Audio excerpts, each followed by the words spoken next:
रामायण पूजने की चीज़ नहीं है, रामायण सीखने की चीज़ है।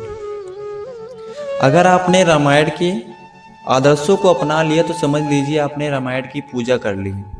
लोग आके मुझसे अक्सर पूछते रहते हैं कि महाराज जी मैं रामचरितमानस पढ़ता हूँ और मेरे घर में कुछ ठीक नहीं चल रहा, मेरे भाइयों के साथ मेरा संबंध ठीक नहीं है। मैं बालकांड पढ़ता हूँ लेकिन मेरे बच्चे मेरी बातें नहीं मानते। मैं सुंदरकांड पढ़ता हूँ लेकिन मेरे माता पिता के साथ मेरा संबंध ठीक नहीं है, अंदर साहस नहीं आ रहा है। तो उन सभी से मैं कहना चाहता हूँ कि रामायण शिक्षाओं और में धैर्य और गंभीर बनने के लिए है, माता पिता की सेवा के लिए है, समाज की एकता के लिए है, परिवार की एकता के लिए है। देखिए गोस्वामी बाबा ने क्या कहा है राम भगवान के लिए कि प्रातः काल उठ के रघुनाथा, मातु पिता गुरु नावहि माथा, सुन जननी सोई सुत बड़भागी, जो पितु मातु बचन अनुरागी। वह बेटा बड़ा ही भाग्यशाली होता है जो अपने माता पिता का बात मानता है या आज्ञाकारी होता है।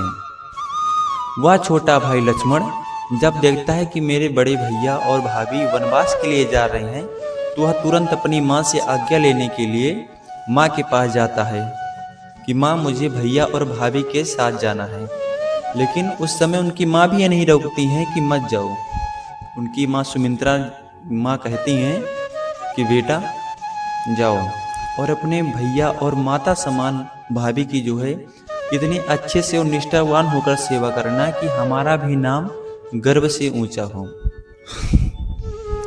और तुम छोटी छोटी बातों को लेकर लड़ते रहते हो। पिता की एक आज्ञा को पूरा करने के लिए पुत्र 14 वर्ष के वनवास के लिए चला जाता है कि कहीं मेरे पिता का वचन झूठा न हो जाए, मेरे पिता समाज में शर्मिंदगी न महसूस करें कि उन्होंने पुत्र मोह में अपना जो है वचन पालन नहीं किया। इसीलिए मैं सभी सनातनियों से कहना चाहता हूँ कि अभी भी समय है, अभी भी समय है कि रामायण के पात्रों के नाम मत गिनवाइए कि महाराज दशरथ थी, उनकी 3 पत्नियां थी, उनके 4 बेटे थे। नहीं, बल्कि उनको संस्कार ग्रहण कराइए।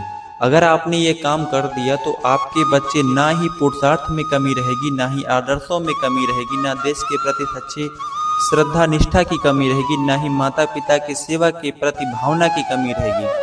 आपका परिवार ऐसा ही शोभावान हो जाएगा जैसे अमृत से भरा हुआ कलश शोभावान हो जाता है।